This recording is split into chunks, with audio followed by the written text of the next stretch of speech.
Hello everyone, this is MLP Pixel 727, also known as God's Pearl. It has come to my attention that I don't think that the topic of how the pearls were liberated in Era 3 has been much discussed by the Steven Universe fandom. My apologies if I missed anything on YouTube or other social media sites, but here's my take on it.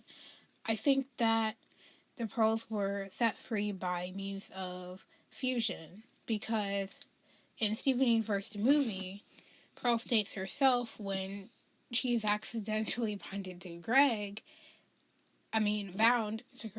that as long as they both exist, she will serve him. And that's her response when he asks her to stop.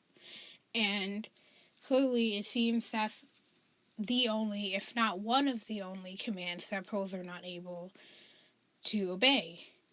So, if that's in their programming, how in Era 3, even with the new laws that Homeworld has established in that point of the series, how could Pearls just suddenly live independently?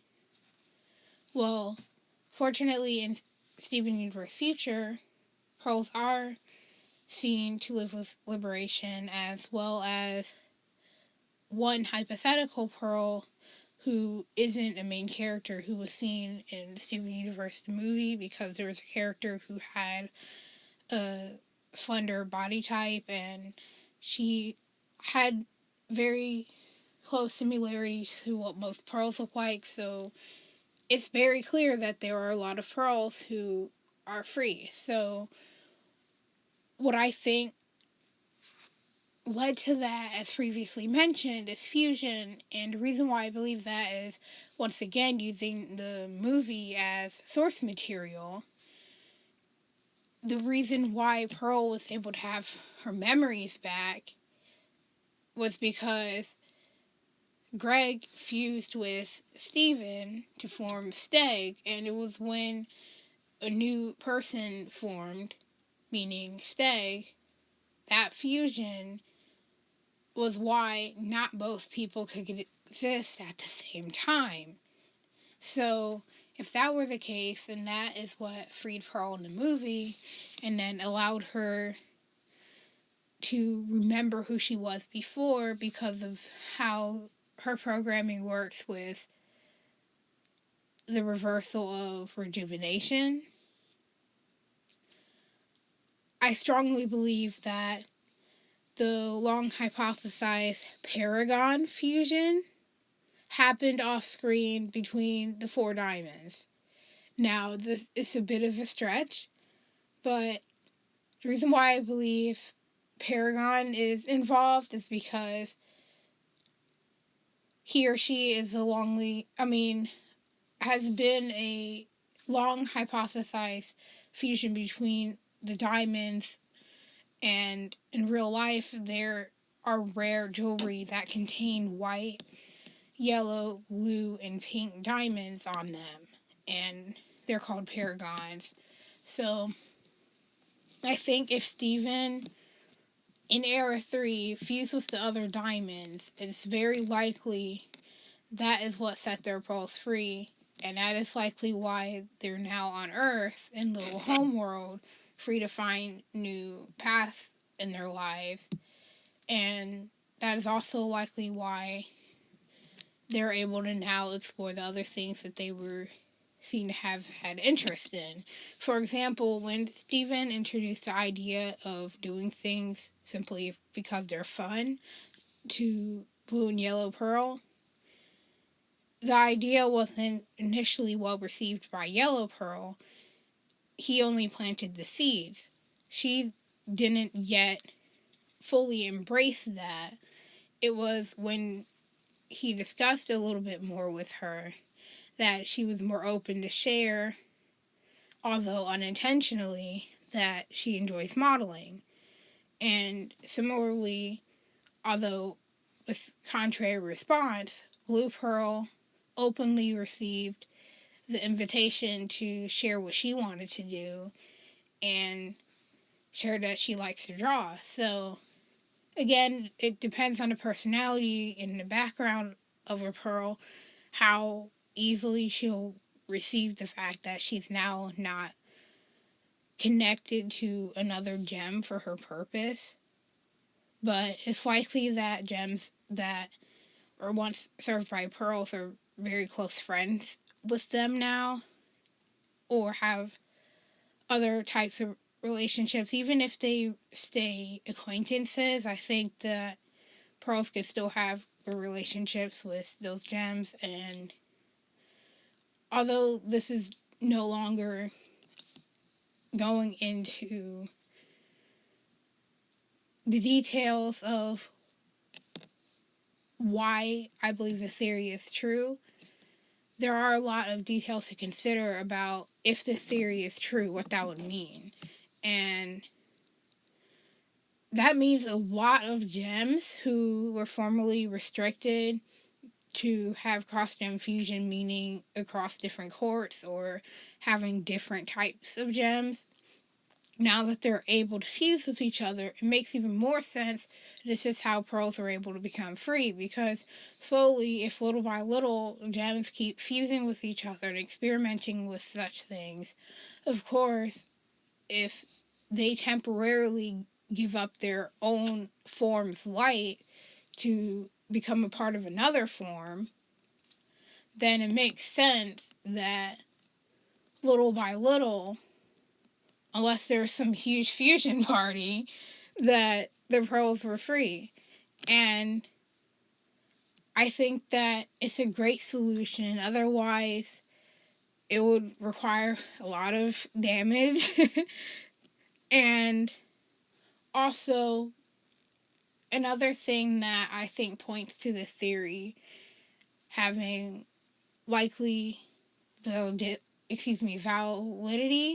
is the fact that the movie is considered canon, which means in animation and entertainment industry terms that the material in the said media are considered part of the main series. So everything that happened in the Steven Universe movie are said to count to events that happened before the main, not the main, but were considered to happen before the epilogue series, which is also considered canon. So, in conclusion, I think fusion is the best solution to how all the pearls, well, assumingly all of the pearls, are free on Homeworld and throughout Gem Society now in the series. And there are some exceptions, likely because in the Steven Universe spin-off, I like to call the Light series, due to the titles of its installments, there were some exceptions. Like, there were some Garnets who became rebels because they wanted to keep their status, so they formed their own gem societies. And one mentioned that she should have a pearl of her own. So that clearly states that in some secret society somewhere that are assumedly in Steven Universe, aside from ones that have been discovered and shut down, that unfortunately there are some gems who are still not free, because even if they were freed from the diamonds, there are other authorities who, although not having the same status as the diamonds, still exercise their authority and could technically still, even if not in the same way as before, could still, I guess the best way to put it is, have pearls in their possession. Like, what I mean by that is, even if they aren't exactly programmed for them, unlike before, that it is likely that there are pearls who still serve them. For example, pearls are seen to still have careers in the epilogue series that are similar to what they did before, as well as other gems.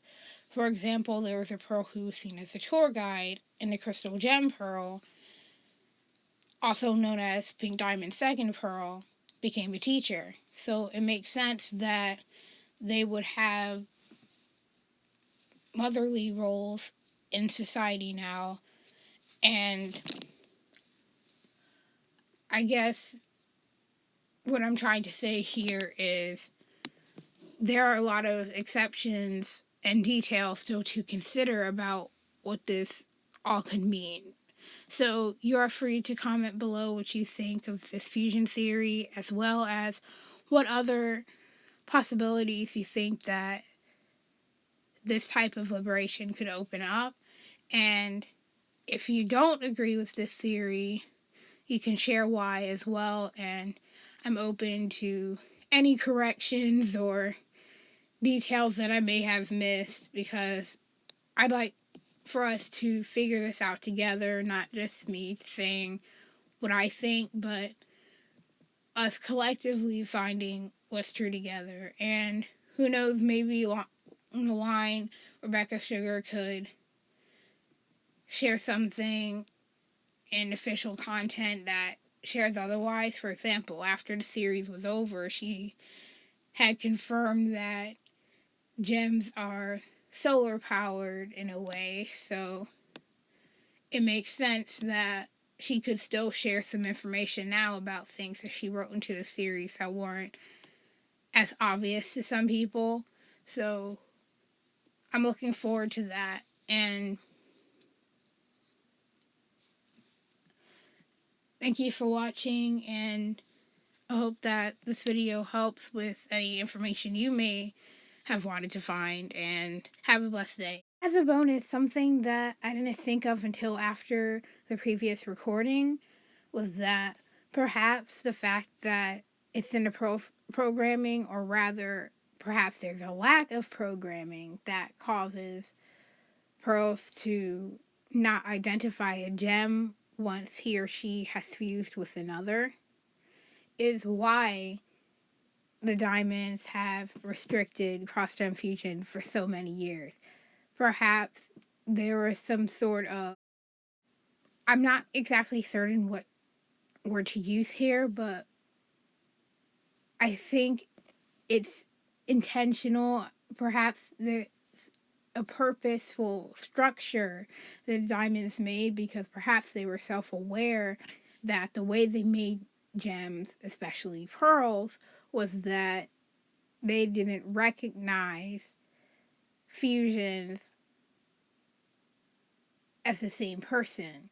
And it makes more sense now, considering things that have been revealed through Garnet, that fusions are their own gems, and that the gems they're comprised of are there to exist, but they don't exist at the same time. What I mean by that is their gems are still present, but the gems they are, as in capital G, the species and the people, are not present when there's a fusion. So, as a side note, I don't think conspiracy is the right word, because they're the ones in authority, but in the lightest way possible, what I'm trying to say is I think the whole thing against fusion was likely to hold power. And other theorists have covered this topic before, but I wanted to add this in there because I think it's also very valid to include as a detail to what it would mean if this theory is true. Thank you again for watching.